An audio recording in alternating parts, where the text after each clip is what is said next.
በስመ አብ ወወልድ ወመንፈስ ቅዱስ አሃዱ አምላክ አሜን።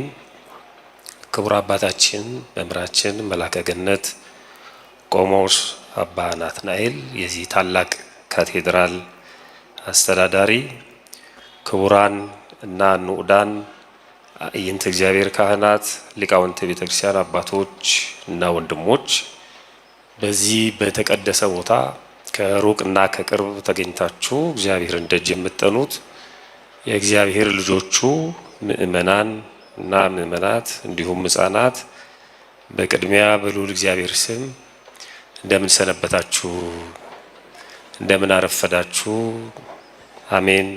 ሳይገባን ኃጢአታችንን ሳይመለከት በቸርነቱ በእድሜያችን ላይ ይችን ሰዓት ጨምሮ በዚህ በተቀደሰ ቦታ ሰብስቦ እንድንማማር ደግሞ እንድናመሰግነው የፈቀደልን የአባቶቻችን የቅዱሳን አምላክ የእኛም አምላክ ፈጣሪያችን ልዑል እግዚአብሔር ክብር ምስጋና ይግባው።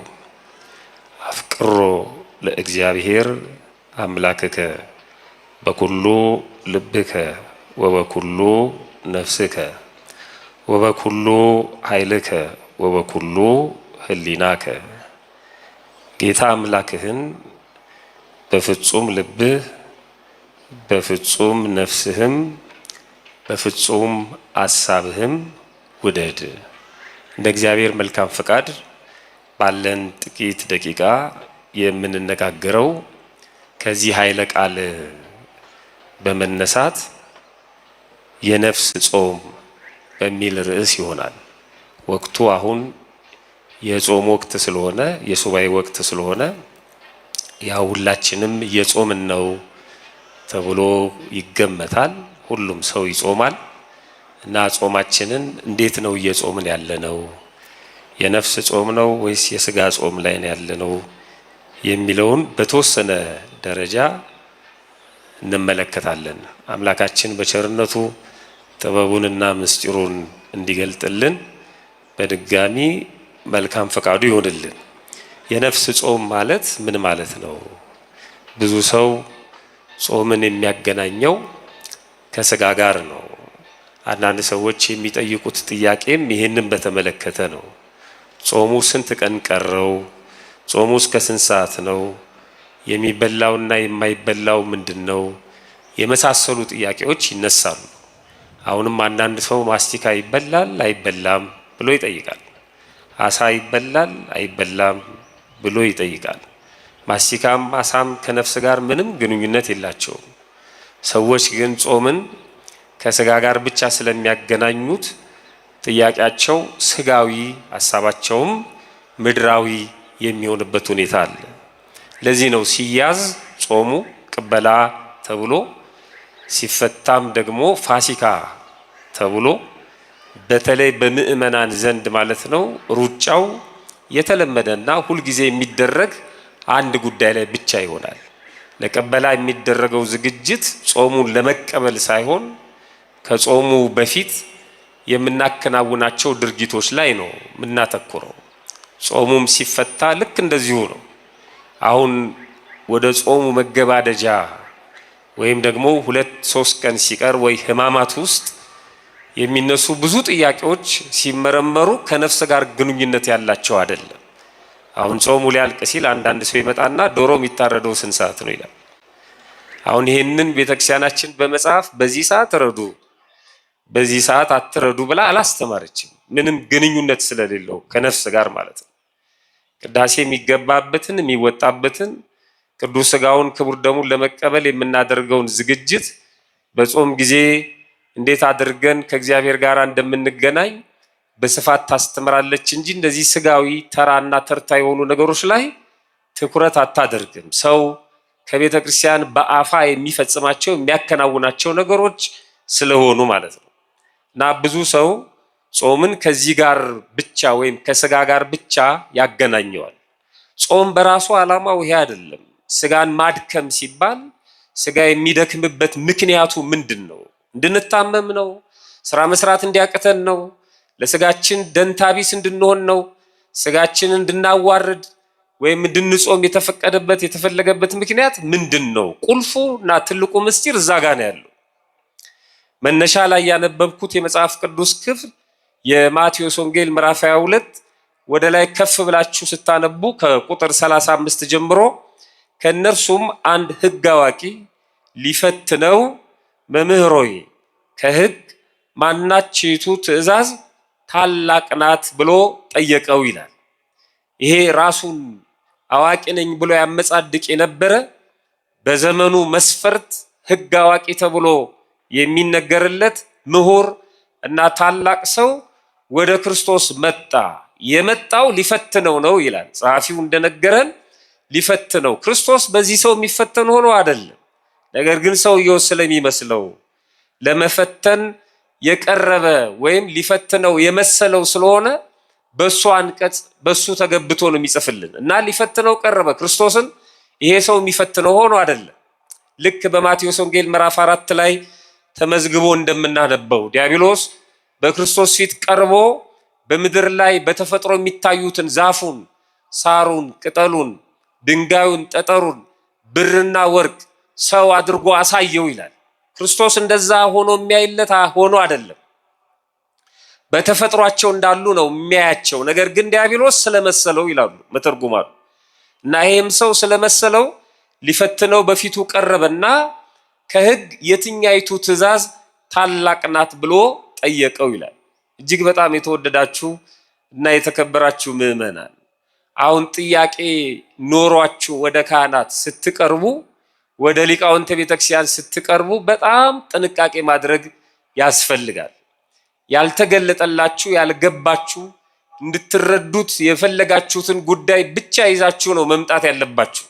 መርጣችሁ በትክክል የቤተክርስቲያን አባት ሊቅ መምህር መሆኑን ተረርታችሁ ነው አላፊ አግዳሚውን አይደለም መጠየቅ ያለብን። የጠመጠመው ሁሉ ቤተክርስቲያንን የሚወክል ስላልሆነ በጣም በጥንቃቄ ወደ ቤተክርስቲያን ሊቃውን ተጠግተን እንጠይቃለን። አንዳንድ ሰዎች ጥያቄ የሚጠይቁት ለማወቅ ሳይሆን ለመፈተን ነው፣ ለመምህራን ደረጃ ለመስጠት ነው።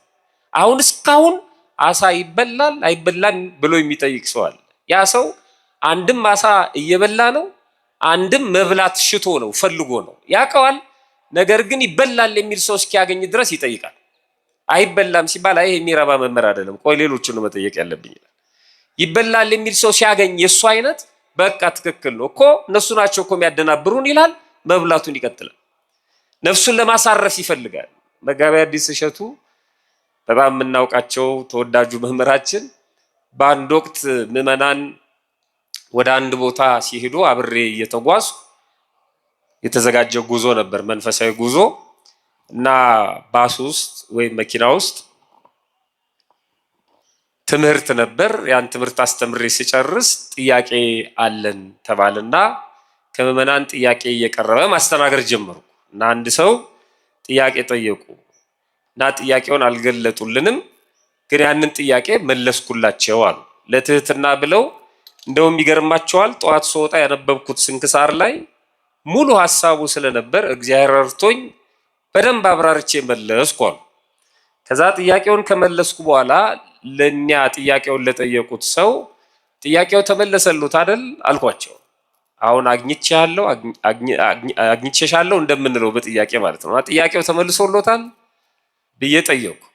አዎ ይገርሞታል፣ አለቃ እያለውንም ጠይቄ ልክ እንደርሶ ነው የመለሱልኝ አሉኝ አሉ። እና ከዛ በጣም ተናደድኩና እርሶ ሰውዬ አይነ ስውርን ከአይነ ስውር ነው የሚያበላልጡት ወይስ ጥያቄ ነው የሚጠይቁት አልኳቸው። እና አንዳንድ ሰዎች እንደዚህ ናቸው ማለት ነው፣ ለመፈተን ነው ጥያቄ የሚጠይቁት። ይሄ ደግሞ ከባድ ነው። መምህራኑ ግን ያውቁታል፣ ተረድተው ይመልሳሉ። እኛ ግን ትዝብት ውስጥ እንወድቃለን እና ያልገባንን ግልጽ ያልሆነውን ጥያቄ ነው መጠየቅ ያለብን፣ እንደ ቤተክርስቲያኒቷ ትምህርት መረጃ ያለውን ማለት ነው። እና ሁሌ በየዓመቱ ዶሮ ስንት ሰዓት ይታረዳል? ጥያቄ አንዳንዱ 10 ሰዓት ይላል፣ አንዳንዱ 1 ሰዓት ይላል፣ አንዳንዱ 12 ሰዓት ይላል። ልብን ለማሳረፍ አጀንዳዋ ግን አይደለም። የቤተክርስቲያን አጀንዳ ዶሮ ማረድ አይደለም፣ ሌላ ነው። ከጾም ውጪ ወይም በፍስክ ጊዜ የሚደረገውን በጾም ሰዓት ለማድረግ የሚሞክሩ ሰዎች አሉ። እግዚአብሔር ለሁላችንም ልቦና ይስጠን። ግን የጾም አጀንዳ እሱ አይደለም። እና ይሄም ሰው ሊፈትነው መጥቶ ጥያቄ ጠየቀው። የትኛይቱ ትእዛዝ ታላቅ ናት ብሎ ጠየቀው። ኢየሱስም እንዲህ አለው፣ በትህትና መለሰለት፣ ጌታ አምላክህን በፍጹም ልብህ በፍጹም ነፍስህም በፍጹም ሐሳብህም ውደድ። ታላቂቱና ፊተኛይቱ ትእዛዝ ይህች ናት። ሁለተኛይቱ ይህችን ትመስላለች፣ እርሷም ባልንጀራህን እንደ ነፍስህ ውደድ የምትለው ናት። በእነዚህ በሁለቱ ትእዛዛት ሕጉም ሁሉ ነቢያቱም ተሰቅለዋል ወይም ይፈጸማሉ አለው ይላል። እኔ አሁን ይሄ የተጠቀሰበት በሐዲስ ኪዳን ራሱን የቻለ አውድ አለው መተርጉማኑ የሚያስቀምጡት። እኔ ግን ለተነሳውበት ሐሳብ የጠቀስኩት ሊቃውንቱ ሲተረጉሙ ወበኩሉ ነፍስከ የሚለውን በፍጹም ሰውነትህ ብለው ይተረጉሙታል። የነፍስ ጾም ማለት በፍጹም ሰውነት የሚጾም ጾም ነው። በስጋ ብቻ አይደለም፣ በሁለመና በማንነታችን የምንጾመው ጾም የነፍስ ጾም ተብሎ ይተረጎማል። ብዙ ሰው ጾምን በስጋው ብቻ ነው የሚጾመው። ቆይቶ መመገብ ብቻ ጾም የሚመስለን ሰዎች ስላለን ነው፣ እኔን ጨምሮ ማለት ነው። ለዚህ ነው ሰዓት ላይ ግብ ግብ የሚገጥሙት። 6 ሰዓት ነው፣ 8 ሰዓት ነው፣ 9 ሰዓት ነው፣ ሩብ ጉዳይ ነው፣ እስክታቀራርቡ ይደርሳል። ሰዓቱን ነው የሚያዩት እነሱ። ይሄ ነው የሚበላው፣ ይሄ ነው የማይበላው። የሚበላውን ከማይበላው ከለዩ በቃ ጾመኞች ናቸው እነሱ። የሚበላውን መኮነን፣ በማይመገቡት ደግሞ መመጻደቅ፣ ይሄ ጾም የሚመስለን ሰዎች አለን። ከስጋ ጋር ብቻ የሚገናኝ የሚመስላቸው ሰዎች አሉ። ቆይቶ መመገብ፣ አንድ ትልቅ መምህር ሲናገሩ አጠራቅሞ ወይም ቆይቶ መመገብ ይሄንን የሀገራችንን ጅብ ይጾመዋል። ጅብ ቀኑን ሙሉ ዋሻ ውስጥ ይቆይና ማታ ያገኘውን ነው የሚበላው። ግን እየጾም አይደለም፣ እሱ አይደለም። በማንነት በሁለመና በአፋም በውስጥም የምንፈጽመው ስርዓት ነው። ከጾም ጋር ሲሆን በፍጹም ነፍስህ ወይም በፍጹም ሰውነትህ ማለት ነው። ይሄ ማለት ምን ማለት ነው? ከዛ በፊት አንድ ሐሳብ ላንሳ ስለ ጾም። ፍትሐ ነገሥት አንቀጽ 15 ላይ ጾምን በተመለከተ ሲናገር 2 ነገሮችን አስቀምጧል። የመጀመሪያው ጾም ማለት ይላል፣ አንዳንድ ለሚተቹ ሰዎች እግዚአብሔር ምን በላህ አይልም፣ ምን ሰራ ነው እንጂ። ያገኘነውን ብንበላ እግዚአብሔር ተቃውሞ የለበትም። ምግቡ ምን አደረገ ብለው የሚናገሩ ሰዎች አሉ። ዝም ብለው ነው ቄሶቹ የሚያስርቡን እንጂ በመጽሐፍ ቅዱስ እንዲህ አይነት ነገር የለም ብለው የሚናገሩ ሰዎች አሉ። የመጀመሪያው እሱን ነው የሚያስቀምጠው። ጾም ማለት በሕግ ውስጥ በታወቀው ጊዜ የሰው ከምግብ መከልከል ነው ይላል። ልብ አድርጎ የመጀመሪያው እሱ ነው። መተው፣ መከልከል፣ መጾም፣ አለመመገብ ወይም ቆይቶ መመገብ። ፍጹም የማንመገባቸው አሉ፣ ቆይተን የምንመገባቸው ደግሞ አሉ። መጾም ማለት እሱ ነው አለ። ክብር ምስጋና ይግባውና ጌታችንና መድኃኒታችን ኢየሱስ ክርስቶስም በማቴዎስ ወንጌል ምዕራፍ 4 ላይ ሄዳችሁ ስታነቡ በዚህ ወቅት ከሚተረጎሙት ምንባባት መካከል አንዱ ነው። በዚህ በአብይ ጾም ማለት ነው። ምክንያቱም እሱ ነው።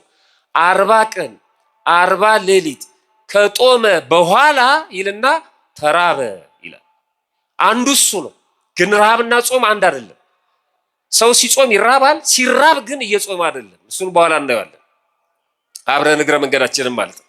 ስለዚህ አንዱ በጾም ጊዜ የምናደርገው ጾም ማለት በታወቀ ጊዜ የሰው ከምግብ መከልከል ነው ይላል። የታወቀ ጊዜ ማለት ምን ማለት ነው? ልብ አድርጎ የተሰፈረ የተቆጠረ ነው። የታወቀ ጊዜ ማለት ቤተክርስቲያናችን የታወቁ የጾም ጊዜያቶች አሏት። የታወቀ ጊዜ ማለት 7ቱ አጽዋማት ማለት ነው። በአዋጅ የምናውቃቸው ሁሉም የሚያውቃቸው። ሌሎች የአጽዋማት ጊዜ አሉ፣ ከንስሐ አባታችን ጋር ተነጋግረን በፈቃድም የምንጾማቸው። እነዚህ ለአንዱ ሲታወቁ ለአንዱ ያልታወቁ ስለሚሆኑ ማለት ነው። የታወቀ የሚለው 7ቱን የአዋጅ አጽዋማት ነው፣ በታወቀ ጊዜ። የታወቀ ሰዓት ደግሞ የተሰፈረ የተቆጠረ ሰዓት አለ። 9 ሰዓት፣ 11 ሰዓት፣ 12 ሰዓት እስከ ምሽቱ 1 ሰዓት። እነዚህ የታወቁ ሰዓቶች ናቸው። ደግሞ 18 ሰዓት ስጋው ደግሞ ስንቀበል ማለት ነው። እነዚህን ከፋፍለው አባቶቻችን አስቀምጠውታል። አብይ ጾምም 3 አይነት ሰዓቶች አሉት። 11 ሰዓት፣ 12 ሰዓት፣ 13 ሰዓት። ወደዛ ዝርዝር አልሄድም። ከቅዳሴ ስንወጣ 9 ሰዓት። እነዚህ የታወቁ ሰዓታት የታወቁ ጊዜያቶች የሚላቸው እነዚህ ነው። ጊዜያቶቹ እና ዓርብና ረቡዕን ጨምሮ 7ቱ አጽዋማት የጾም ጊዜ የጾም ወቅት እንዳለ መጽሐፍ ቅዱስ ይናገራል። አሁን የጾም ወቅት ላይ የጾም ጊዜ ላይ ነው ያለ ነው። አንዳንዶች ይሄን አይደግፉትም። በፈለከው ሰዓት መጾም ትችላለህ የሚሉም አሉ። ጾምን ከተቀበሉ በኋላ እንደሱ አይደለም። በፈለግነው ሰዓት ተነስተን የምንጾምበት በፈለግነው ሰዓት ደግሞ የምንፈስክበት ስርዓት የለም። መጽሐፍ ቅዱስ እንደዚህ ይላል። የሐዋርያት ሥራ ምዕራፍ 27 ቁጥር 9 ላይ ብዙ ጊዜም ካለፈ በኋላ የጦም ወራት አሁን አልፎ ስለነበረ በመርከብ ለመሄድ አሁን የሚያስፈራ ነበር ይላል። ብዙ ጊዜም ካለፈ በኋላ የጦም ወራት አሁን አልፎ ነበር ይላል። የምን ወራት ነው ያለው? የጦም ወራት ማለት ነው። ጊዜያት ወይም ወቅቶች እንደነበሩት ጾም መጽሐፍ ቅዱስ ይነግረናል። ሁለተኛው ፍትሐ ነገሥቱ የሚነግረን ሁለተኛው ሐሳብ የጾምን ትርጉም ነው። ምስጢራዊ ትርጉሙን ሲነግረን ከላይ ያለው ቅድም እንደነገርኳችሁ በታወቀ ጊዜና ሰዓት የሰው ከምግብ መከልከል ጾም ነው ብሏል። ከምግብ የምንከለከልባቸው ጊዜያቶች አሉ። ፈጽሞ ማንመገባቸው ምግቦች አሉ። ቆይተን የምንመገባቸው ምግቦች አሉ። ሁለተኛው ትርጓሜ ወይም ምስጢር አንደኛ ሰው በደሉን ለማስተስረይ ትጠቅማለች ይላል። ጾም የኃጢአት ስርየት ለማግኘት ትጠቅማለች። ከሚታዘዙ የንስሐ መድኃኒቶች መካከል አንዱ በነፍስ ሐኪሙ በካህኑ ከሚታዘዙት መድኃኒቶች መካከል አንዱ ጾም ነው። ልክ ሐኪሙ ማዘዣ ጽፎ ፕሪስክሪፕሽን የምንለውን መድኃኒት እንደሚያዝልንና ሰዓቱን ነግሮን መጠኑን ነግሮን ውሰዱ እንደሚለን የነፍስ ሐኪሞቻችን ካህናቱ ቀኖና ከሰጡን በኋላ ወይም ኃጢአታችንን ከተናዘዝን በኋላ ከሚያዙልን መድኃኒቶች አንዱ ጾም ነው። ይሄን ያህል ሰዓት ይሄን ያህል ጊዜ ጾም ይሉናል። ለምን? የኃጢአት ስርየት ለማግኘት ማለት ነው። ስለዚህ የሚጾም ሰው የኃጢአት ስርየት ያገኛል። ኃጢአትን ለማስተስረይ ትጠቅማለች። ሁለተኛ ዋጋን ለማብዛት ትጠቅማለች። ከእግዚአብሔር የምንቀበላቸው የተለያዩ ጸጋዎች ዋጋዎች አሉ። የነፍስም የስጋም ማለት ነው። ዋጋ ለማግኘት ነው የምንሮጠው ወደ ቤተ ክርስቲያን። እግዚአብሔር ዋጋ ያሳጣን። በእውነት በኃጢአታችን ምክንያት የምናጣው ዋጋ አይኑር። ቆምን በማስተማራችን ቁጭ ብለን በመማራችን በመቀደሳችን በማስቀደሳችን በማገልገላችን መተን በመሳለማችን በመውደቅ በመነሳታችን በመመጽወታችን በመዘመራችን ስሙን በመጥራታችን መታሰቢያውን በማድረጋችን የምናገኛቸው ዋጋዎች ብዙ ናቸው። እነዚህን ዋጋ ለማብዛት ጾም አንዱ መንገድ ነው። ዋጋውን ለማብዛት ትጠቅማለች ይላል። ከእግዚአብሔር የምናገኘውን ዋጋ። ሶስተኛ የፈቲውን ኃይል ለማድከም ትጠቅማለች። ፈቲው ፈቃደ ስጋን ማለት ነው። ልብላ ልብላ የሚለውን ልዘማ የሚለውን የሚያስታብየንን የሚያሰድበንን ክፉ ነገር እንድናስብ የሚያደርገንን የፈቃደ ስጋን ኃይል ታደክማለች። የሚገርም ነው። ጾም ከረሃብ ትለያለች። አራተኛ ጾም ፈቃደ ስጋን ለፈቃደ ነፍስ ታስገዛለች። በዚህ በስጋው ዓለም ነፍስ ተጨቁና ነው የምትኖረው። ፈቃዷን እንድትፈጽም ስጋ አያሰናብታት። በተሰጠው ነፃ ፈቃድ ከፈለገ አሁን ከዚህ ጉባኤ ነቅሎ ይዟት ይሄዳል። አንድ የስልክ ጥሪ ቢመጣለት ነቅሎ ነው ይዟት የሚሄድ። ነፍስ በጣም ተጨንቃ በጣም ተደስታ ከዚህ የሚበልጥ የለም ብላ ቁጭ ብላ ተረጋግታ ስትሰማ የእግዚአብሔርን ቃል አሁን የምትሰሙት በነፍሳችሁ ነው። በስጋችሁ አማካይነት ቢሆንም በነፍሳችሁ ነው። የምትረካው እሷ ነች። ስጋ ይቁነጠነጣል፣ ከባድ ነው፣ አያርፍም። መጥቶ እንኳን አያሳርፋትም። ቅዳሴ ተጀምሮም አያሳርፋትም። ጸሎት ላይ አያሳርፋትም። ቤተክርስቲያን መጣ እንኳን አያሳርፋትም። ክፉ ነው፣ በጣም ክፉ ነው። ስንጾም ግን ይሄንን ስጋ ታደክመውና ጾም የነፍስ የበላይነት እንዲመጣ ታደርጋለች። ትሁት ይሆናል ሰው። በነፍሱ እግዚአብሔርን ይሰማዋል፣ በነፍሱ እግዚአብሔርን ያገለግለዋል ማለት ነው። ለዚህ ነው መጾም ማለት እግዚአብሔርን በነፍስ ማገልገል ማለት ነው። በመላው ማንነት ማገልገል ማለት ነው እግዚአብሔርን። መመጽወት ገንዘብን ነው ወይም ልብስን ጨርቅን ነው ወይም የሚበላ ጉራሽን። ሰው ሲመጸውት ገንዘቡን ነው የሚሰጠው፣ ንብረቱን ነው የሚሰጠው። ሲጾምስ ራሱን ነው የሚሰጠው ለእግዚአብሔር። በጣም የተለየ ስጦታ ነው ራስን መስጠት ማለት ነው፣ ራስን ማስገዘት። ለዚህ ደግሞ የምትጠቅመው ጾም ፈቃደ ስጋን በማድከም ፈቃደ ስጋን ለፈቃደ ነፍስ በማስገዛት ትጠቅማለች ማለት ነው። ስለዚህ ፍትሐ ነገሥቱ የጾምን ምንነት የጾምን ጥቅም ስብስብ አድርጎ በአንድ አንቀጽ ነግሮናል። ወደ ተነሳንበት ነጥብ እንሂድና ዋናውን ነገር ተመልክተን ትምህርታችንን እናጠቃለን። በዚህ በጠቀስኩላችሁ ምዕራፍ ላይ የሚነግረን በጥቅሉ እንዴት መጾም እንዳለብን ነው። እንዴት ነው የምንጾመው? ጌታ አምላክህን በፍጹም ልብህ በፍጹም ነፍስህም በፍጹም ሐሳብህም ውደድ። በፍጹም ነፍስ ማለት ቅድም እንዳስቀመጥነው በፍጹም ሰውነትህ ማለት ነው። ጾም እግዚአብሔርን በፍጹም ነፍስ ማለት በፍጹም ሰውነት የምናገለግልበት ምስጢር ነው ጾም። በዚህ የተጠቀሙ ብዙ ቅዱሳን አሉ። በቀጥታ ስጋቸውን ለነፍሳቸው አስገዝተው በጾም አማካይነት ማለት ነው ከእግዚአብሔር ጋር የተገናኙ መንገዳቸው ያማረላቸው ብዙ ቅዱሳን አሉ።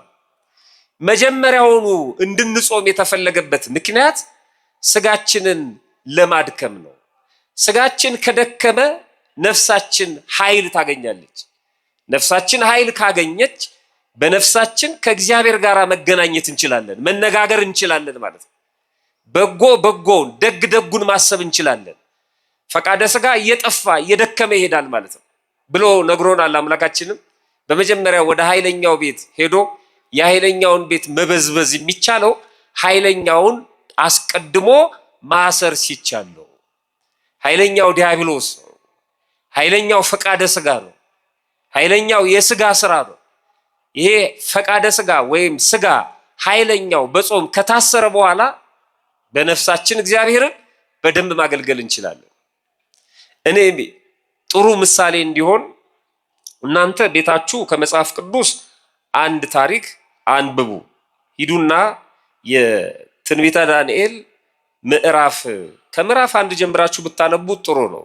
የነዚህ የሶስቱን ሕፃናት ታሪክ ወደ እሳት ከመጣላቸው በፊት መልአኩ ቅዱስ ገብርኤል መጥቶ ሕፃናቱን ከማዳኑና የማዳን ስራውን ከመግለጡ አስቀድሞ ከ3 ዓመት በፊት የተፈጸመ ታሪክ ነው የምታነቡት በትንቢተ ዳንኤል ምዕራፍ 1።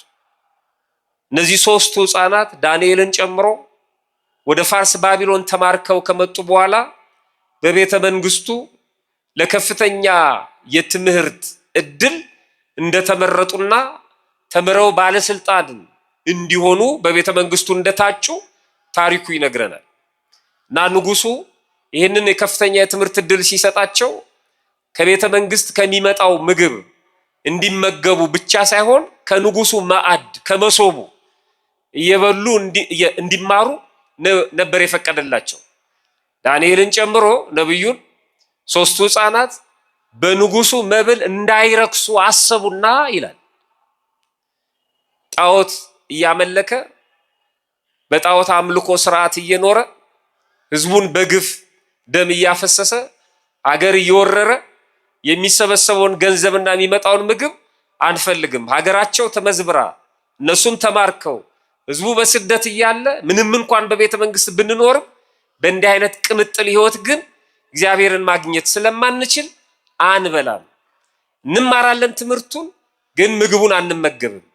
አይሆንም አላቸው። የትምህርት ቤቱ ዲን ሜልዳር ይባላል። ኃላፊነቱ የተሰጠኝ ከቤተ መንግስቱ መሶብ እየበላችሁ ትምህርታችሁ እንድትማሩ ነው። ካለበለዛ ግን ፊታችሁ ከጠቆረ ሰውነታችሁ ከከሳ እኔን ነው ንጉሱ እርምጃ የሚወስድብኝ፣ አይሆንም አላቸው። እንደሱ ከሆነ ችግሩ ለ10 ቀን ሞክረን 10 ቀን ለኛ ጥራጥሬ ትንሽ ጥሬና ትንሽ ውሃ እየሰጠ ከቤተ መንግስት የሚመጣውን ምግብ የፈለከውን አድርግ። ከ10 ቀን በኋላ ግን ማንም ሰው ሳያየን እኛን አውጣና ተመልከተን፣ አንተ እንዳሰብከው ከስተን ጠቁረን ካገኘህን የምትፈልገውን ነገር ማድረግ ትችላለህ አሉት። ሳያስጨንቁት እሱንም ማለት ነው። የእሱንም ሀሳብ ተረድተው። አንዳንድ ሰው የራሱን ሀሳብ ነው የሚፈጽመው እንጂ የዛን ሰው ሀሳብ አይቀበልም። 2-3 ቀን ገዳም ቆይተው የመጡ ሰዎች ቤት ውስጥ የመጀመሪያ እርምጃቸው ጀበና መስበር። በጣም ይገርመኛል። እናቱ ስንት ዓመት ያፈላችበትን ጀበና ማለት በካልቾ ይሏል። ምን ነው ቡና እንዳይጠጣ ተብሏል እዚህ ቤት። የሰማው እኮ አንተ ነህ፣ እናት አልሰማችም።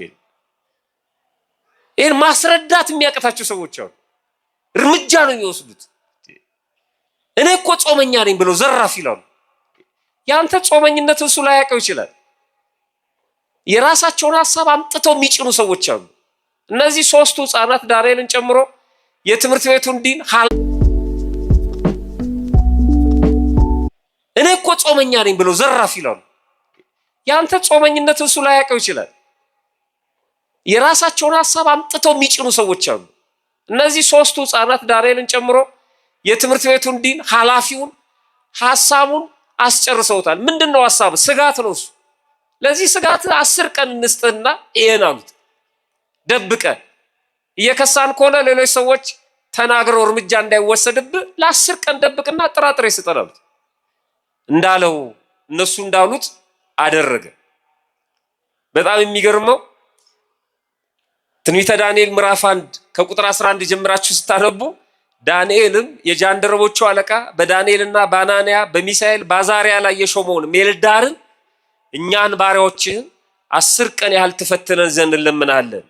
የምንበላውን ጥራጥሬ የምንጠጣውን ውሃ ይስጡን። በጥሬ መጾም፣ በትንሽ ውሃ መቆየት ከመጽሐፍ ቅዱስ የተወሰደ ነው። አሁን ለፍልሰታ እናቶቻችን አስቀድሰን ስንወጣ በየቤተክርስቲያኑ ዛፍ ስር ንፍሮውን አንፍረው አንዳንዱን በውሃ ዘፍዝፈው ባቄላውን እንደሚደረገው ማለት ነው በማንኪያ እየጠለፉ ይሰጡናል። ያንን እየቀመስን እንሄዳለን። እኛ ግን እሱን ብቻ አይደለም፣ ከጎን ደግሞ ዳቦ ሲሰጥ እንቀበላለን፣ እንጀራም ከተሰጠ እንቀበላለን። ግቢ ውስጥ ያለውን በሙሉ ጠራርገን ነው ይዘን የምንሄደው። የቀድሞዎቹ እሱን ቀምሰው ነው የሚውሉት። ያችን ጥሬ ቀምሰው ፍኟን ማለት ነው። በጥሬ መጾም ከመጽሐፍ ቅዱስ የተወሰደ ነው። 3 ዓመት ተማሩ እንደዛ እያደረጉ ማለት ነው።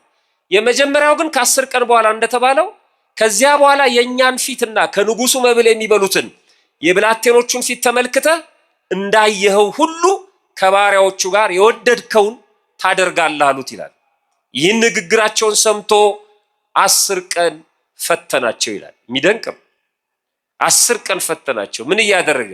ጥሬ እየሰጣቸው 10 ቀን። ከ10 ቀን በኋላ አወጣቸው። ሌላ የትምህርት ዕድል የተሰጣቸው ከቤተ መንግስት የሚመገቡ ወጣቶችንና እነዚህን 3ቱን ዳንኤልን ጨምሮ አወጣቸው። ከ10 ቀን በኋላ ከንጉሱ መብል ከበሉት ብላቴኖች ሁሉ ይልቅ ፊታቸው አምሮ ስጋቸው ወፍሮ ታየ ይላል። ሽምብራ ነው እንዲያወፈራቸው? ጥቂቱ ውሃ ነው እንዴ? ማን አብሯቸው ስለነበር ነው? እግዚአብሔር ነው። አንዳንድ ሰው ጾም የሚያከሳ ይመስለዋል፣ የሚያሳምም ይመስለዋል። አዎ ከስጋ ጋር ካገናኘ ነው እንደዚህ ነው። ጾም የሚያጎሳቁል ይመስለዋል። ጾም እንደዚህ ካገናኘ ነው እንደዚህ ነው። የነፍስ ጾም ሲሆን ግን እንዲህ አይደለም። በጣም ገረመው። ሜልዳር መብላቸውንና የሚጠጡትን ጠጅ አስቀርቶ ጥራጥሬውን ሰጣቸው። ስንት ዓመት? 3 ዓመት። ከዛ በኋላ ትምህርታቸውን ጨረሱ። ከዛ በኋላ ተሾሙ። ከዛ በኋላ የንጉሱ በዓል ላይ ተገኙ። ከዛ በኋላ ይቀጥላል ታሪኩ። በንጉሱ በዓል ላይ የተገኙት በሙሉ ንጉሱ ላሰራው ጣዖት ወድቀው ሰገዱ። ከቤተ መንግስት የበሉት፣ ነፃ የትምህርት ዕድል ያገኙት፣ ንጉሱ የተንከባከባቸው፣ ከእግዚአብሔር ጋር የኖሩት እነዚህ 3ቱ ህፃናት ግን አልሰገዱም። ነገር ሰሪዎች ወስደው ተናገሩ። አይሰግዱም። ያበላቸው፣ ያጠጣቸው፣ ያሳደግካቸው፣ ያስተማርካቸው፣ የሾምካቸው የሚገለን ይሉኝታ አይደለኛ? ማተባችን እስከ ማስበጠስ የሚያደርሰን ይሉኝታ እኮ ነው። እንዳናስቀድስ የሚያደርገን ይሉኝታ ነው። ትንሽ ወንበር ስናገኝ አጠገባችን ያለው ሰው ባለስልጣን ከሆነ በጣም የሚገርም እኮ ነው። እሱ ያላለንን ወደ ቤተክርስቲያን አትሂድ ሳይለን ገና እኛ ስለ ቤተክርስቲያን ጥላቻ እናወራለን እሱ ፊት ማለት ነው። በጣም ጽንፍ ሄደን ማለት ነው። አንመሰክርም፣ ሃይማኖታችን እንሸማቀቅበታለን። ነጠላችንን አጣጥፈን የሆነ ነገር እሱን የምንከተው ከነጠላችን ከታየን ፋራ ቂል የምንባል ይመስለናል። ስራቸውን ነው የሰሩት እነሱ። በዓሉ ላይ ተገኝተዋል። ሁሉም ሲሰግድ አልሰገዱም። አይሰግዱም እኮ የሚል መልእክት ደረሰው ንጉሱ። ጥሯቸው አለ። ተጠርተው መጡ። እውነት ነው የምሰማው? አዎ ለምን? እኛ የምናመልከው እግዚአብሔር አለ። አስተምሯቸው 3 ዓመት በምርኮ እያሉ መጤ ሆነው ስደተኛ ሆነው በሰው ሀገር የሚገርም ጽናት ነው። እሳት አነደደ፣ ከእጄ የሚያድናቸው የለም፣ ብትሰግዱ ይሻላቸዋል፣ በዚህ ነገር አንመልስልህም፣ አትድከም አሉት። ንጉሥ ሆይ እኛ የምናመልከው እግዚአብሔር አንተ ካነደድከው እሳት ያድነናል አሉና ባያድነንም አሉ። የሚገርመው ቃል እሱ ያድነናል ባያድነንም አሉ። ተጠራጥረውት ነው? አይደለም። በእግዚአብሔር አፍረው ነው? አይደለም። ለምን ባያድነንም አሉ? ማዳንና አለማዳን የማድርሻ ነው? እግዚአብሔር። የኛ ድርሻ መመስከር ብቻ ነው። እንዴ ባይመጣስ ይላል አንዳንድ ሰው። አንተ መጥራት ብቻ ነው። መምጣት አለመምጣት የሱ ጉዳይ ነው። አንኳኩ ነው ያለው። እስከ መቼ ይላል? እስኪከፈትልን ነው፣ እስኪሰጥ ድረስ ነው። የኛ ድርሻ መለመን፣ ለማኞች ነን። የኛ ድርሻ ደጅ መጥናት ነው። ደጅ ጠኞች ነን፣ ፍጡራን ነን። ይህንማ ማወቅ አለብን። በሱ ድርሻ የሚገባለ ዛሬ መድኃኒዓለም ከዛሬማ ማለፍ የለበትም ይሏል። ቀበሌ ሄዶ ጉዳይ የማያስፈጽም ሰው መድኃኒዓለም ጋር መጥቶ ዛሬ ነው ይሏል። የራሱ ካላንደር አለው። እናቱን እንኳን ጊዜ ገና ነው ብሏታል። ጊዜ አለው፣ መጠበቅ ነው፣ ደጅ መጥናት ነው። ምክንያት አለው እሱ የሚያዘገይበት። ደግሞ በእግዚአብሔር ዘንድ አያዘገይም፣ በሰዓቱ ነው የሚያመጣው። የሚዘገይ ጉዳይ የለም። ባያድነንም ማዳንና አለማዳን የእሱ ድርሻ ነው። ይኸው እግዚአብሔር መንገዱ ብዙ ስለሆነ ለንጉሱ የሚነግሩት እሳት ውስጥ ገብተው ቢሞቱ በነፍስ እንደሚድኑ ያውቃሉ። ንጉሱ ግን እሳት ውስጥ ገብተው ሞቱ፣ ገደልኳቸው፣ አላዳናቸውም ነው የሚለው እግዚአብሔር። ስለዚህ ገብተን ብንቃጠል እንኳን እያሉት ነው። እግዚአብሔር የሌለ እንዳይመስል፣ ባያድነን በአንተ አስተሳሰብ ከእሳቱ ባያወጣን የሌለ እንዳይመስል፣ ባያድነንም አንተ ላቆምከው ምስል አንሰግድም። እሰሯቸው አለ፣ ታሰሩ። ተሸከሟቸው፣ ተሸከሙ። የት አለ እግዚአብሔር አላሉ። እየታሰሩ ተሸክመው ሲወስዷቸው የት አለ እግዚአብሔር አላሉ። የእነሱ ድርሻ አይደለም። መምጣት ያለ መምጣት የእሱ ጉዳይ ነው። መመስከራቸውን ብቻ ነው። እረ ጎበዝ እየሄድን እኮ ነው ወደ እሳቱ፣ የት አለ እግዚአብሔር አላሉ። ወረወሯቸው እሳት ውስጥ። አይገርምም? አብሯቸው ማን ተገኘ? ቅዱስ ገብርኤል። ከ3 ዓመት በፊት ያውቃቸው ስለነበር ነው ወዳጅ። እዛ መንገድ ላይ አግኝቷቸው አይደለም። በጾማቸው፣ በጸሎታቸው፣ በእምነታቸው ያውቃቸው ስለነበር። እኛ የጨነቀን ጊዜ ነው ወደ እግዚአብሔር የምንሄደው። ከዛ በፊት እኮ አናውቀው። እኛ እኮ ዛሬ ነው የምንጀምረው ማለት ነው። ግን ቸር ነው እግዚአብሔር፣ አባብሎ ያቆየናል። የተሳካልን ጊዜ እኮ የለንም። የከበቡ ሌሎች ናቸው። የመከራ ጊዜ ነው። እነሱ የመከራ ጊዜ አይደለም የጠሩት። የሹመቱ የሽልማቱ ጊዜ አብረውት ነበሩ። ነፃ የትምህርት ዕድል ሲሰጣቸው አብረውት ነበሩ። በፍጥነት ነው የገባው እና እንኳን አላሉትም። አብሯቸው ነበራ። ያን ምድራዊ እሳት አጠፋው። አየው መጾም፣ ከእግዚአብሔር ጋር መሆን በጣም የሚገርም ነው። የነፍስ ጾም ፍጹም ያድነኛል ማለት የሚደንቅ ነው። እንዳይረክሱ ማሰብ፣ በመብል መርከስ እንዳለ ማሰብ። ጾም እኮ እሱ ነው። መብል ያረክሳል። እንደውም ከእርግማን በኋላ ነው የመጣው መብል መጠጥ እኮ ከእርግማን በኋላ ነው። ለዚህ ነው እንስሳ ወይም የጋማ ከብቶች የምንላቸው ቅዱስ ዮሐንስ አፈወርቅ እንደተናገረው አብዝተን በመገብናቸው ቁጥር ይላል እንስሳቱን አብዝተን በመገብናቸው ቁጥር አብዝተው ለጭነት ዝግጁ ይሆናሉ። ሰው ግን አብዝቶ በጾመ ቁጥር ነው አብዝቶ ለአገልግሎት ዝግጁ የሚሆነው። በተመገበ ቁጥር እየደከመ ነው የሚሄድ። ሰው ሲበላ ይደክመዋል። አንዱ የእርግማን ውጤት ስለሆነ ማለት ነው። ስለዚህ ሰው ሲጾም ወደ እግዚአብሔር እየተጠጋ ነው የሚሄደው። የመጨረሻ አንድ ታሪክ ልጨምርና ትምህርት ይላጠቃል። የነፍስ ጾም በዚህ በስንክሳር ታኅሳስ 13 ቀን የሚነበበው ላይ ከ3ቱ መቃርሶች አንዱ አባ መቃርስ ታሪኩ ተጽፎ እናነባለን። ቤታችሁ ስትገቡ መጽሐፈ ስንክሳር ጎግል ላይ ሰርች አድርጋችሁ ጧት ጧት ሁሌ አንዱ የየቀኑን እያነበባችሁ ብትወጡ ጥሩ ነው። በዚህ አጋጣሚ ልንገራችሁ፣ በጣም የተለየ እርካታ ነው የምታገኙት። የዛን ቅዱስ በረከት ታገኛላችሁ፣ እውቀት ታገኛላችሁ፣ ወደ እግዚአብሔርም እየተጠጋችሁ ትሄዳላችሁ። በቀን አንዱን የቀኑን ማለት ነው። ዋናው ብዙ የቅዱሳን ታሪክ ሊኖር ይችላል፣ 3 4 አንዱን እንኳን አንብበን ከወጣ በታክሲም ስንሄድ በምንም ቢሮም ባለን ሰዓት ብናነብ ጥሩ። መጽሐፈ ስንክሳር ታኅሳስ 13 ቀን ከሕፃንነቱ ጀምሮ ይሄ አባ መቃርስ ይሄ ትልቁ መቃርስ አይደለም፣ ከሁለቱ አንዱ መናኝ የነበረው ነው እና መጽሐፍትን በሙሉ ከሕፃንነቱ ጀምሮ ይመረምር ነበር እና መጽሐፍት አንብቦ ሲጨርስ በሱ ልክ ማለት ነው ካነበባቸው መጽሐፍቶች 3 ነገሮችን አገኘ ይላል። ስንት ነገሮችን አገኘ? 3 ነገሮችን። ብዙ መጽሐፍ አንብበናል። ከእያንዳንዱ መጽሐፍ ስንት ነገር እንዳገኘን ወደኋላ ሄደን መጠየቅ አለብን። አንዳንዱ ቁጥር ነው፣ ይህን ያህል መጽሐፍ አንብቤያለሁ ይላል፣ ግን ባዶ ነው። ነጭ ወረቀት ይዛችሁ ያነበባችሁት መጽሐፍ ስትጨርሱ ከዚህ መጽሐፍ ምንድን ነው ያገኘሁት? ከእምነታችሁ አንጻር፣ ከስራችሁ አንጻር፣ ከማህበራዊ ሕይወት አንጻር ጽፎ ያንን እዛ መጽሐፍ ውስጥ ማስገባት ደግሞ ወደሚቀጥለው መጽሐፍ መሸጋገር ማለት ነው እንጂ ዝም ብሎ ልክ እንዳለቀ ሌላ መጽሐፍ የሚስብ ሰዋል እና በቀን 40 መጽሐፍ አነበብኩ 3 መጽሐፍ አነበብኩ ይላል። እሱ ምንም ዋጋ የለው። ስናነብ ምንድን ነው ያገኘ ነው ከዛ መጽሐፍ? አንዳንዱ ጥርግ ብሎ ይሄዳል የያዘውን ለቆ ማለት ነው። የሆነ የፍልስፍና መጽሐፍ ያነብና እስከ ዛሬ ለካ እየታታለልኩ ነበር ይላል። እንደሱ አይደለም። እና ምንድን ነው ከአንዱ መጽሐፍ አንደኛው መጽሐፍ ደግሞ በተለይ መንፈሳዊ መጽሐፍ ስናነብ በጣም ጥንቃቄ ማድረግ አለብን። እና 3 ዋና ዋና ነገሮችን አገኘ ለራሱ። መጽሐፍቶች ቅዱሳት መጽሐፍትን አንብቡ። አንደኛ ይሄ ዓለም በጠቅላላ እንደሚያልፍ ተረዳ። ዓለም ይሄ ጣራው፣ ግድግዳው፣ ዛፉ፣ ቅጠሉ ሳይሆን ኑሮው ራሱ፣ ሹመቱ፣ ሽልማቱ፣ ሀብቱ፣ ድህነቱ፣ ታላቅነት፣ ታናሽነት፣ ተፈናቃይ፣ አፈናቃይ፣ ገዢ፣ ተገዢ፣ አሳሪ፣ ፈቺ ይሄ በሙሉ ያልፋል። ጠቅላላ ያልፋል። ያለም ሰው ለካ ዝም ብሎ ነው የሚደክመዋል። ሁሉም ያልፋል። በዓለም ላይ የሚክብ አለ፣ በዓለም ላይ የሚገነባ አለ ማለት እስከ መጨረሻው ድረስ የሚሆን የሚመስለው እዚሁ የሚኖር ማለት ነው። ሁሉም ነገር እዚሁ ኢንቨስት የሚያደርግ ማለት ነው። ነፍሱን የሚረሳ ሰማያዊ ቤቱን የዘነጋ ሰው አለ። ያልፋል፣ እንዳለ ያልፋል፣ ተጠራርጎ ያልፋል። ሁለተኛ በኃጢአተኞች ላይ ይፈርዳል እግዚአብሔር። ወደ ዘላለም እሳት፣ ወደ ገሃነመ እሳት ይሄዳሉ ኃጢአተኞች። ሶስተኛ በጻድቃን እንደሚፈርድላቸው፣ ለጻድቃን እንደሚፈርድላቸው ተረዳ። ወደ ዘላለም ሕይወት ይሄዳሉ፣ መንግስቱን ይወርሳሉ። እነዚህ 3 ነገር ተረዳ።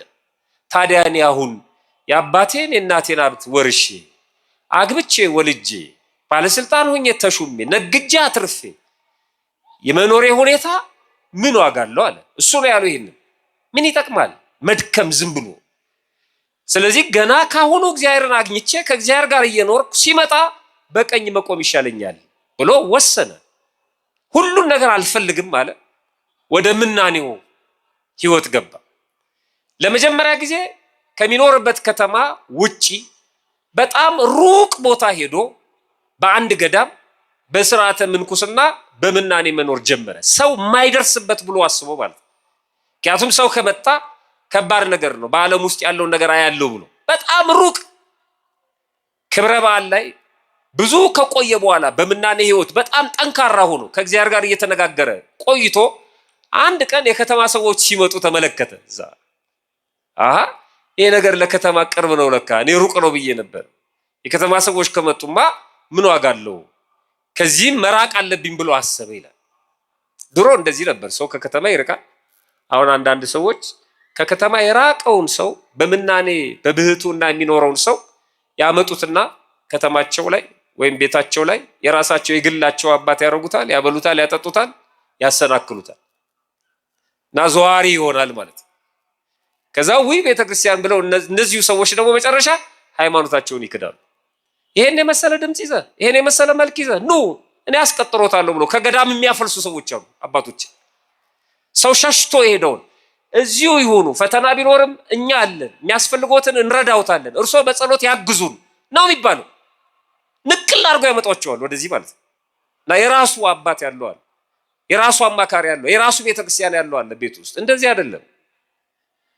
እና ጠልቶ ነው ፈተናውን መከራውን ከእግዚአብሔር ጋር መኖር ይሻላል ብሎ ኑሮውን ሸሽቶ ነው የሄደው። ሲያያቸው አይሄማ ለከተማ ቅርብ ነው አለና የገዳሙን ማህበረሰብ አማክሮ ወደ እግዚአብሔር አሳስቦ ከዛ ገዳም ሩቅ ለመሄድ ወደ በረሃ ገባ ይላል። የ10 ቀን መንገድ ተጓዘ ይላል። በጥሩ ገስጋሽ የ10 ቀን መንገድ እንደተጓዘ ከዛ ለመሸሽ ማለት ነው አራት ነገሮችን አገኘ እዛ በረሃ ላይ። አንደኛ ዋሻ አገኘ፣ ሁለተኛ ውሃ አገኘ፣ ሶስተኛ ፍራፍሬ የሚያፈራ ዛፍ አገኘ፣ አራተኛ ያንን ፍራፍሬ የሚመገቡ ቆቆችን ተመለከተ ይላል። አሁን እግዚአብሔርን እዚህ ሆኜ ባገለግለው የመረጠው ስፍራ ይመስላል። ዋሻውን እጠቀምበታለሁ ለመጠለያ፣ በብህቱና ተወስኖ ለብቻ ለመኖር ጥሩ ነው አለ። ውሃውን እንደዚሁ፣ ፍራፍሬውም ለምግብ ይጠቅማል፣ ቆቆችንም መመገብ እችላለሁ አለ እና በዛ ተወስኖ ለመኖር ተስማማ ከነፍሱ ጋር። ግን የትኛውን ልመገብ አለ። እግዚአብሔርን እያገለገለ በጾም በጸሎት ተወስኖ ነው የሚኖረው። ፍራፍሬውን ልመገብ ወይስ ቆቆቹን ልመገብ ብሎ አሰበ። ፍራፍሬውን መመገብ በጣም ከባድ ነው አለ። ምክንያቱም ፍራፍሬውን መልቀም፣ የበሰለውን ካልበሰለ መለየት፣ እስከሚበስል ድረስ ማስቀመጥ፣ በሰለ አልበሰለ ብሎ እንደገና ቼክ ማድረግ፣ መውጣት መግባት ይበዛዋል። ስለዚህ ይሄ የጸሎት ጊዜን ይሻማል አለ። የሚገርም ነው። አሁን አንድ ሰው ስጋዊ ስራ ሲያስብ ሃይማኖቱን ማሰብ አለበት። ክርስትናዬን ይነካዋል፣ ይጎዳዋል ወይ? ነፍሴን ያደህያታል ወይ? ስጋዬ ለስጋዬ ጥሩ ነው፣ ነፍሴስ ብሎ ማሰብ አለበት። እና ይሄ ሰዓት ይሻማል አለ። ጥሩ ቆቆቹን ልመገብ አለ። ደግሞ ቆቅ መመገብ፣ ስጋ መብላት ለመነኮሳት ትርምት ነው፣ ክልክል ነው። እና በሱባኤ በብህቱና በተባቶ እየኖርኩ እንዴት ስጋ በላለሁ አለ። እና ታዲያ ምን ልመገብ አለ። ጨነቀው። ለነፍሱ ሲያስብ ሰው ይጨነቃል። አይ የወንድምን ስጋ ያለ ቢላዋ ከመብላት አይበልጥም። ስለዚህ ቆቆቹን ብመገብ እግዚአብሔር ምንም አይለኝም፣ እነዚህ ፍራፍሬዎቹን ሰዓት ስለሚሻማብኝ አልመገብም ብሎ ወሰነ። እሱ ነው ያለው። ስጋ መብላት የወንድምን ስጋ ያለ ቢላዋ ከመብላት አይበልጥም ያለው እሱ ነው። አሁን ይሄንን ይዛችሁ ደግሞ መንደሩ ስጋ ጀምሮ አላችሁ። እንደሱ ማለት አይደለም። ይሄን ያለው እሱ ነው፣ የበቃው አባት ማለት ነው። ስለዚህ ብመገብ ይሄንን እግዚአብሔር ምንም አይለኝም ብሎ አሰበ። እነዛን ቆቆች ለመመገብ አንድ ወጥመድ አዘጋጅቶ እዛ ዛፉ ስር ያስቀምጥና እሱ ወደ ተጋድሎ ይሄዳል። መመገብ ሲፈልግ ከዋሻው ሲወጣ አንዲት ቆብ ወጥመድ ውስጥ ገብታ ትጠብቀዋለች። በቀን አንዳንድ ቆቅ ወጥመድ ውስጥ እየገባለት ይላል ስንክሳሩ ስታነቡ ብዙ ዓመት በተጋድሎ ኖረ ያን እየተመገበ። ከዕለታት አንድ ቀን ከቁስጥንጥንያ ከተማ አንድ መነኩሴ ዋሻ ለመፈለግ ከትልቅ ገዳም ማለት ነው ወደዛ በረሃ መጣ ይላል። በዚህ በአብይ ጾም ብዙ አባቶች በማህበር ከሚኖሩበት ገዳም ለብቻ ለመኖር ወደ በረሃ ይሄዳሉ። ክርስቶስ ለብቻው ያሳለፈው ጾም ስለሆነ ለብቻቸው ለማሳለፍ ዋሻ ፈልገው ማለት ነው ለመኖር ከበዓታቸው ይወጣሉ፣ ከማህበሩ ከገዳሙ ይወጣሉ። እነ ዞሲማስ የማርያም ግብፃዊቷን ታሪክ የጻፈልን ትልቁ አባት በዚህ ሁኔታ ነው ዋሻ ሲፈልግ ነው በአብይ ጾም ማርያም ግብፃዊቷን አግኝቶ ታሪኳን የጻፈልን። በረከታቸው በሁላችን ላይ አድሮ ይኑር በሉ። እና ይሄ የታወቀ ስርዓት ነው። እና ይሄ መነኩሴ ዋሻ ለመፈለግ ሲሄድ ወደዛ በረሃ ደረሰ። እዛ በረሃ ላይ ሲደርስ ያ አባት አባ መቃርስ እንደለመደው ከዋሻው ወጥቶ ወደ ወጥመዱ ሲሄድ አንድ ቆቅ ወጥመድ ውስጥ ገብቶ አገኘ። ያችን ቆቅ ይዞ የለመደው ነው። ይሄ ወደ ዋሻው ሲገባ ይሄ መነኩሴ ተመለከተው። ከከተማ የመጣው መነኩሴ ማለት ነው። ዋሻ ሊፈልግ ነው የመጣው። አብይ ጾምን እዛ ላይ ያሳልፍ ነው፣ ለጾም ነው የመጣው። ሲያየው ግን ደነገጠ። ቀርቦ አላናገረውም፣ ሰላምታም አልሰጠውም። እንዴት መነኩሴ ሆኖ እንዴት ስጋ ይበላል? ያውም በአብይ ጾም ይሄ ነገር እንዴት ነው አለና ይሄንንማ ለሊቀ ጳጳሱ መናገር አለብኝ ብሎ ፊቱን አዙሮ ወደ ቁስጥንጥንያ ገሰገሰ ይላል። ዋሻ ለመፈለግ መጥቶ ለሱባኤ መጥቶ ሰይጣን እንዴት እንደሚጫወትብን ተመልከቱ። ዞሮ ሮጠ። ወሬኛ ሰውና በቀስት የተነደፈ ሰው አንድ ነው ይላሉ አባቶች። በቀስት የተነደፈ ሰው ቀስቱ እስኪነቀልለት ድረስ ያቁነጠንጠዋል፣ ይቸኩላል። በስለት የተወጋ ሰው ምክንያቱም ይጠዘጥዛል ህመሙ። እስኪነቀልለት ድረስ በጣም ረፍት የለውም። ወሬኛ ሰው አግኝቶ ያንን ወሬውን እስኪተነፍስ ድረስ ልክ በቀስት እንደተወጋ ሰው ይቁነጠነጣል። አጋጥሟችሁ አያውቅም? ቅዳሴ ላይ ስልክ ደውሎባችሁ እናንተም ደግሞ ታነሱና ቅዳሴ ላይ ነው ዝም ብለህ ስማኝ የሆነ ነገር ልነግርህ ነው ይላል። ቅዳሴ ላይ ነኝ ያላችሁት ማለት ውጋት ነው በቃ የሚሆንባቸው። የት ነው ያለው ይላቸዋል። ካልተናገረ አያርፍ። በጣም ከባድ እኮ ነው። ይደርሳል የሚባል ነገር የለም። ለወሬ ሮጦ ወደ ቁስጥንጥንያ ከተማ ሄደ። ለሊቀ ጳጳሱ ተናገረ። ይገርምሃል፣ ዋሻ ለመፈለግ ሲሄድ አንድ መነኩሴ ያገኘው። ስጋ ይበላል። መነኩሴው አባ መቃርስ ቆቁን ከወጥመድ አውጥቶ ወደ ዋሻ ይዞ ሲገባ ነው ያየው። ሲበላ ሲያወራርድ አላየው። ግን ወደቀ ከተባለ ምንድን ነው ያው እና ይበላል አለው። ሊቀ ጳጳሱ በጣም አዘነ። የነገረው እውነት ነው ብሎ አምኖ የመነኩሴው የመናኙ በዚህ ልክ መሰናከል አሳዘነው። ወንድሙንም ማሰናከሉ በጣም አሳዘነው። ደግሞ እውነት አለው። በሮሜ መልእክቱ ቅዱስ ጳውሎስ ሲናገር ሮሜ ምዕራፍ 2 ቁጥር 24 ላይ በእናንተ ሰበብ የእግዚአብሔር ስም በአሕዛብ መካከል ይሰደባል ተብሎ እንደተጻፈ ይላል። ስለዚህ እኛን ለማሰደብ ነው። የመነኮሳት ስርዓት ይሄ ነው ያስብለናል። ስርዓቱን ያስነቅፋል። እና አንድ ነገር አድርጋ ነው ሊቀ ጳጳሱ በጣም አዘነ። ጥሩ አንተ እንዳየኸው እኔም ደግሞ ማየት አለብኝ። ሄጄ እንዳላይ አልችልም። ስለዚህ አንድ ሰው ካንተ ጋር ልላክና ይሄ ሰው እንደኔ ሆኖ አይቶ መጥቶ ይንገረኝ። ስለዚህ ይህንን ሰው አብረው ሂድና አሳየው ብሎ አንድ መነኩሴ ሊቀ ጳጳሱ ለዛኛው መነኩሴ ጨምሮ ላካቸው ይላል። ይሄ እንግዲህ አጣሪ መሆኑ ነው። ለማጣራት ሰው ላከ። በአንድ ጎን ብቻ ስለማይወሰን ሁለቱ እየሮጡ ይሄኛው ሊያሳይ ያኛው ደግሞ ያየውን ለሊቀ ጳጳሱ ሊናገር እየቸኮሉ ወደዛ በረሃ መጡ። ከዛ ከተማ እንኳን ያ መነኩሴ 10 ቀን የፈጀበት፣ እነሱ ደግሞ ከዛ ውጪ ነው ያሉት። አስቡ። በመመላለስ ራሱ አብይ ጾም እኮ ገደል ገባ ማለት ነው። ለመጾም ነው ያሰቡት፣ ግን ሌላ ችግር ውስጥ ገብተዋል። የብዙዎቻችን ህይወት ይሄ ነው። ከነፍስ ጋር ያልተገናኘ ጾም ማለት ይሄ እና መጡ፣ ደረሱ እዛ በረሃ ላይ። ይሄ አባት እንደተለመደው ያችን ቆቅ የተጠመደችለትን ቆቅ ለማውጣት ከዋሻው ሲወጣ ወጥመዱ ውስጥ 3 ቆቆችን ገብተው ተመለከተ። ከዚህ በፊት ስንት ነበር የሚያገኘው? 1 ነው። አሁን 3 አገኘ። ደነገጠ። 3 ሐሳቦችን አሰበ ይላል ስንክሳሩን ስታነቡ። አንደኛ እግዚአብሔርን አሳዝኘው አጉረምርሜበት ይሆን? እቺ ምን ትጠቅመኛለች ብዬ አስቤ ይሆን የሰጠኝ? እንዴት 3 ሊሰጠኝ ቻለ? አንድ ነበር የሚሰጠኝ። ሁለተኛ ሊፈትነኝ ይሆን? እስኪ ምን እንደምታደርገው አያለው ሊለኝ ይሆን የሰጠኛል? ሶስተኛውን እንጃ ምን እንዳሰበ አላቅም አለና ተጨንቆ ወደ ሰማይ እያየ ሲያወጣ ሲያወርድ ቆየና ዞር ሲል 2ቱን መነኮሳት ወደሱ ሲመጡ አያቸው። ወዲያውኑ አይኖቹን ወደ ሰማይ ያደረገና እንዲህ አለ፣ አምላኬ ሆይ አመሰግናለሁ። ድህነቴን ተመልክተ እንግዶች የማስተናግድበት እንደሌለኝ አውቀ እንግዶች እንደሚመጡብኝ ተረርተ ስለ እንግዶቹ እነዚህን 2ቱን ቆቆች ስለጨመርክልኝ አመሰግናለሁ አለ። ይኸውላችሁ መጽሐፍ እንደዚህ ይላል። የሉቃስ ወንጌል ምዕራፍ 11ን ሄዳችሁ ስታነቡ ቁጥር 3 ላይ የዕለት እንጀራችንን ዕለት ዕለት ስጠን ይላል። እስኪ አብረን በለው፣ የዕለት እንጀራችንን በሉ። እንትን ጸሎት ስለሆነ ከልባችሁ በሉት። የዕለት እንጀራችንን ዕለት ዕለት ስጠን። ደስ የሚል ጸሎት ነው።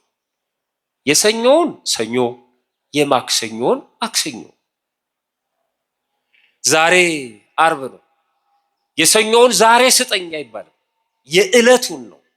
የዕለቱን ዕለት ዕለት ማለት ምግብናህን ወይም መግቦትህን አታቋርጥብን። ሁሌ ስጠን። እኛ አንዴ እንበድልሃለን፣ አንዴ እናመሰግናለን፣ አንዴ እንታምናለን፣ አንዴ ደግሞ እንዋሻለን፣ አንዴ ከቤት እንጠፋለን፣ አንዴ ደግሞ እንመጣለን፣ አንዴ እንጠራሃለን፣ አንድ ጊዜ ደግሞ አንጠራህም፣ አንዴ እናማርሃለን፣ አንዴ እናመሰግናለን። እኛ እናቋርጣለን፣ አንተ ግን አታቋርጥብን። በየዕለቱ ስጠን። በየዕለቱ ስጠን ማለት ምን በላውን ስጠን። ምናከማቸውን አይደለም፣ ምን ሰበስበውን አይደለም፣ ሌላው የሚበትነውን አይደለም፣ ሌላው የሚዘርፈውን አይደለም። እኔም ቤተሰቦቼም በእኔም ዙሪያ ያሉት የሚጠቀሙበት ምንጠቀምበትን ስጠን። የዕለት እንጀራችንን ዕለት ዕለት ስጠን። የዕለት የእድሜ ልካችንን ማለት ነው። የእኛ እድሜ ዕለት ነች በእግዚአብሔር ዘንድ ዕለት ነው እኮ። 1000 ዓመት የሚኖር የለም። 1000 ዓመት በእግዚአብሔር ዘንድ አንድ ዕለት ነው። ጠዋት 4 ሰዓት የሚጠራለ፣ 6 ሰዓት፣ 9 ሰዓት፣ 11 ሰዓት የሚደፍን ጥቂት ነው። በጣም ጥቂት ነው። ዕለት የማይሞላ ህይወታችን እድሜ ልካችንን መግበን ማለት ነው። የሰው እንባ የሌለበትን የሰው ግፍ የሌለበትን ንጹሑን ዕለቱን ስጠን መግበን። ይኸውላችሁ ለመነኩሴ ያደረገው ይህንን ነው። 2 እንግዶች መጡበት አይደል? 2 ጨመረለት። አንዳንድ ነበር የሚሰጠው፣ 3 ሆነ። ለእንግዶቹ ብለህ ስለሰጠኸኝ አመሰግናለሁ አለው። እንግዶቹን አቅፎ ሳማቸው። ወደ ዋሻው ገቡ። ተግባረ ነፍሳቸውን ጨረሱ። ከዛ በኋላ እየተጨዋወቱ ሳለ እሱ 3ቱን ቆቆች ይዞ ገባ። 3ቱንም ቆቆች ጠበሳቸው። እንግዳ ለመሸኘት ነው።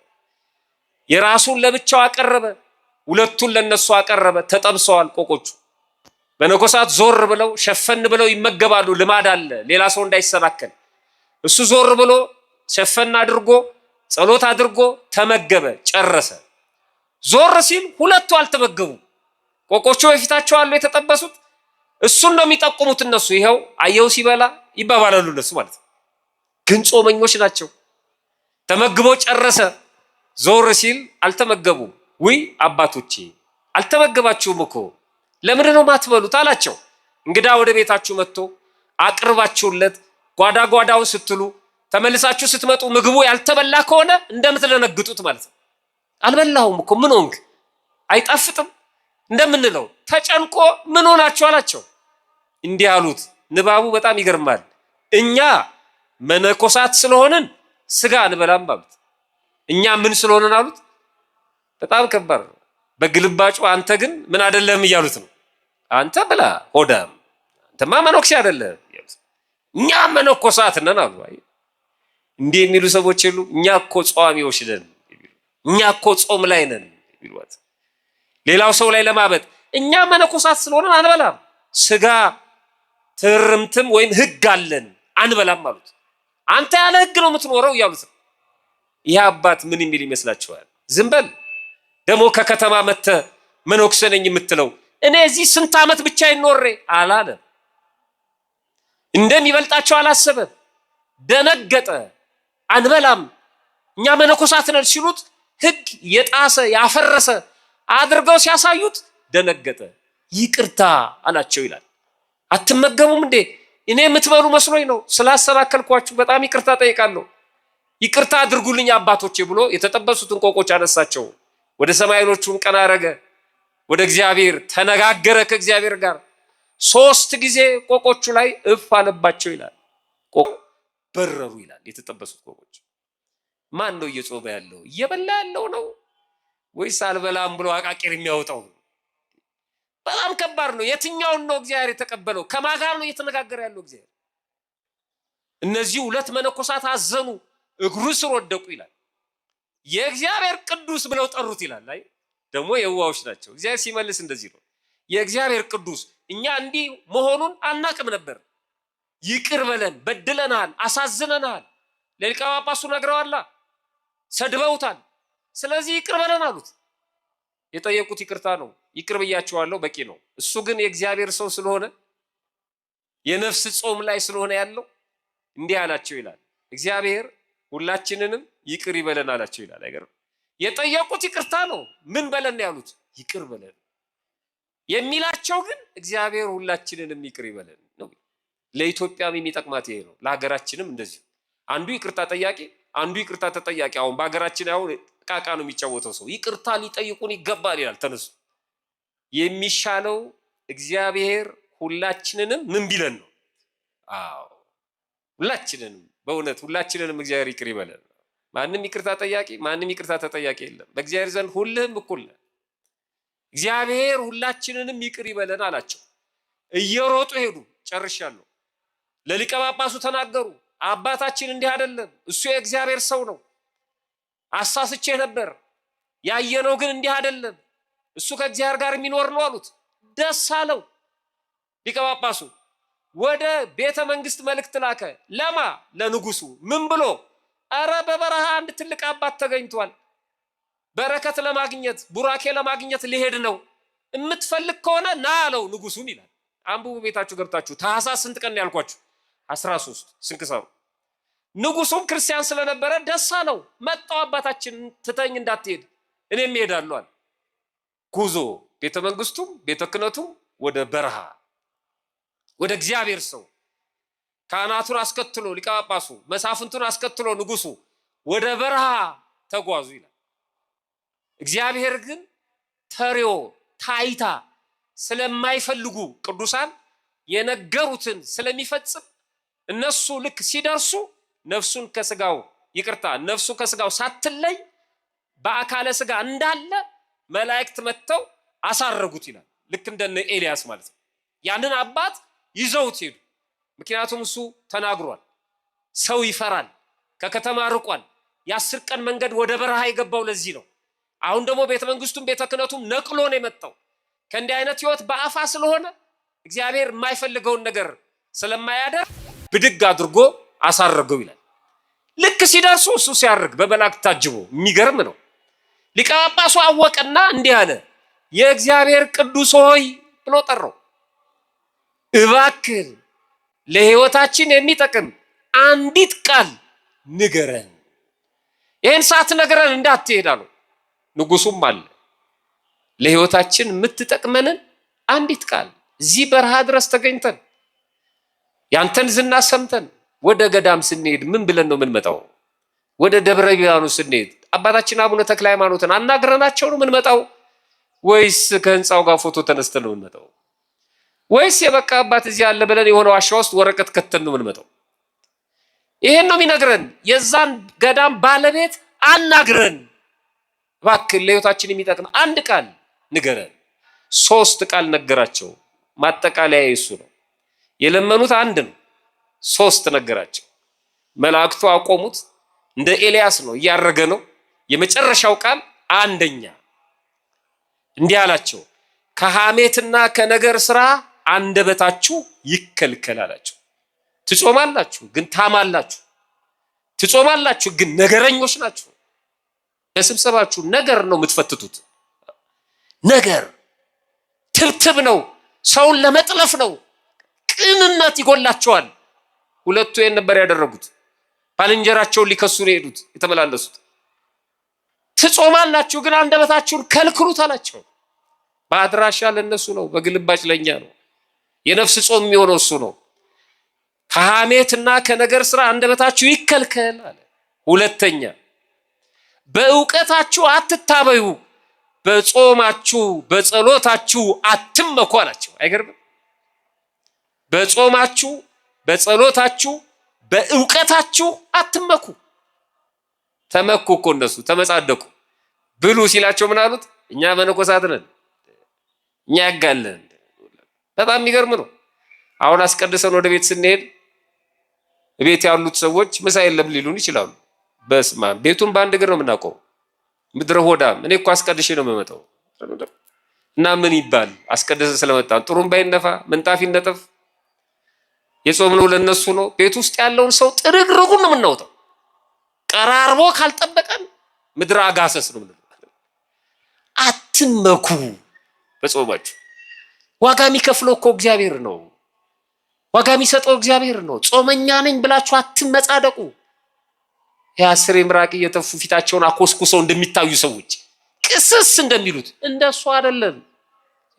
አትታበዩ በእውቀታችሁ፣ አትንጠባረሩ አላቸው። 2 ሶስተኛውና የመጨረሻው የሚገርም ነው።